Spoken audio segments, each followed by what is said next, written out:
dia, pessoal dos sétimos anos. Espero que vocês estejam bem.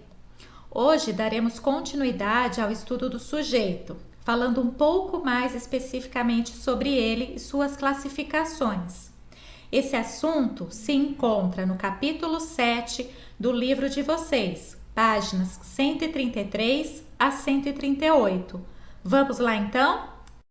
Tomamos aqui o conceito de sujeito e predicado, lembrando que sujeito é o ser de quem ou de que se declara alguma coisa.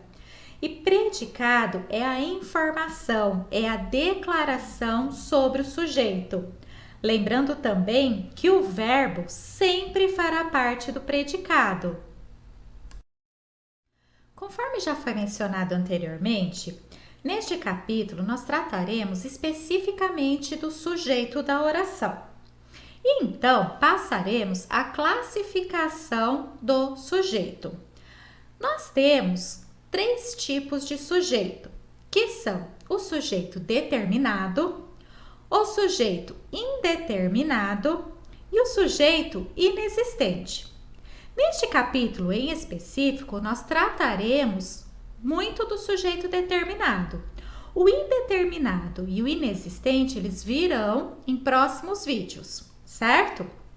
Bom, mas o que vem a ser um sujeito determinado?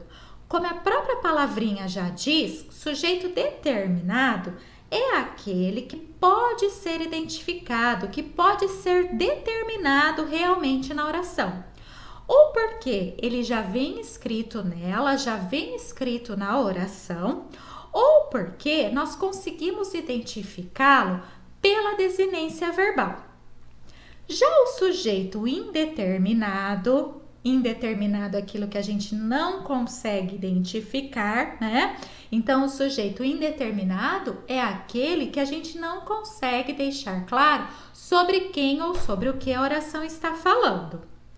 E o sujeito inexistente é o sujeito que não existe.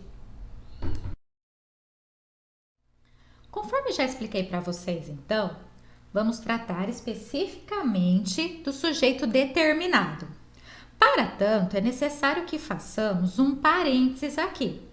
Precisamos entender um certo conceito, que é o conceito de núcleo do sujeito. Tudo que se referir a núcleo dentro da gramática, vocês devem pensar em a palavra mais importante. Então, no caso, como temos núcleo do sujeito, devemos pensar que é a palavra mais importante que forma o sujeito. Tudo bem até aqui? Assim, o sujeito determinado, ele ainda pode ser classificado como simples, em que aparece apenas uma palavrinha como núcleo. Ou seja, no sujeito determinado simples, o sujeito ele vai aparecer escrito na oração, ele vem expresso na oração. E ele vai aparecer com uma palavrinha mais importante somente. Então, observem o exemplo que eu coloquei para vocês. Eu gosto de amoras. Lembram-se como a gente faz para achar o sujeito de uma oração? Primeiro passo, encontrar o verbo. Encontramos o verbo, gosto? Fazemos então a pergunta antes desse verbo. Quem gosta de amoras? A resposta, eu, expresso na oração. Portanto, essa palavrinha eu, ela é classificada como sujeito dessa oração. Como só aparece uma palavra nesse sujeito, fica fácil identificarmos o núcleo. O núcleo vai ser a própria palavra eu. Portanto, um núcleo só, sujeito simples. Trago para vocês agora um outro exemplo também de sujeito determinado simples, mas com outro pensamento. Observem o exemplo. Os meninos levados caíram no pátio. Para achar o sujeito dessa oração, precisamos identificar o verbo. Verbo, caiu. Perguntamos assim, antes do verbo, quem caiu no pátio? E a resposta que nós temos é os meninos levados. Portanto, toda essa expressão, os meninos levados, passa a ser o sujeito da minha oração, sobre quem a oração traz algum tipo de declaração, ok? Se pensarmos nessa expressão, os meninos levados, temos que observar das 3 palavrinhas, qual é a palavra principal, qual a que tem maior relevância.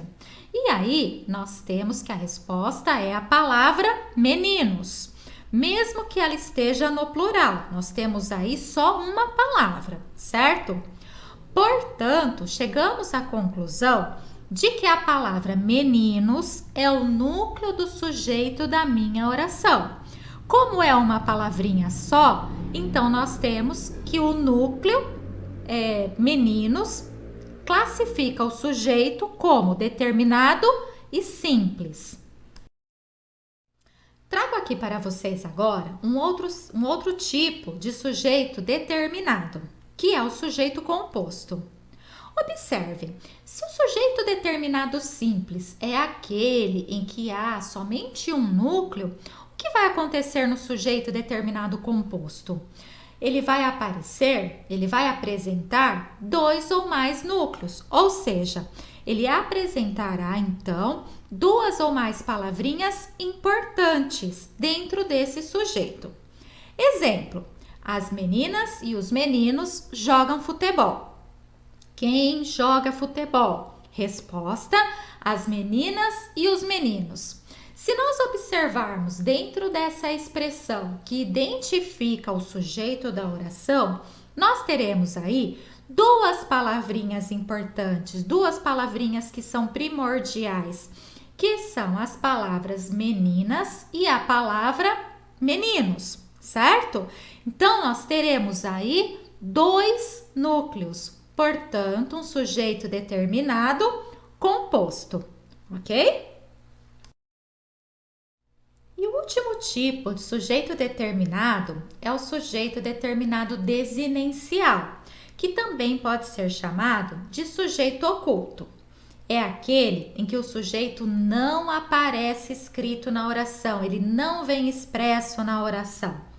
Porém, contudo, todavia, entretanto, é possível identificá-lo através da desinência do verbo. Por isso também ele é chamado de desinencial, tem a ver com a desinência verbal. Então, observem o exemplo. Chegarei atrasada hoje. Identificamos o sujeito. Quem é o sujeito da oração? Verbo chegarei. Quem chegará atrasada? Se nós observarmos na oração, escrito na oração, nós podemos ver que não aparece escrito. Porém, através do verbo chegarei e da sua desinência ei, aqui no finzinho do verbo, nós percebemos que o único sujeito é o pronome eu. Eu chegarei. Não caberia, por exemplo, o pronome nós chegarei, certo? Então, nós percebemos aí que é aquele que não aparece o determinado desinencial. É aquele que não aparece escrito na oração, mas que a gente consegue determinar. Conseguimos identificar o sujeito desta oração. 7º anos, agora então é com vocês. Peço que vocês façam os exercícios, leitura do texto da página 136 e resolvam o exercício 1 nesta mesma página. Façam também a leitura do texto Tatipirum é aqui, nas páginas 136 e 137 e tentem resolver os exercícios 2 e 3 na página 137. Na live, daqui a pouquinho, nós corrigiremos esses exercícios e vamos tirar as dúvidas que vocês tiverem. Então, bora lá! Bons estudos, boa sorte e até já! Um beijo!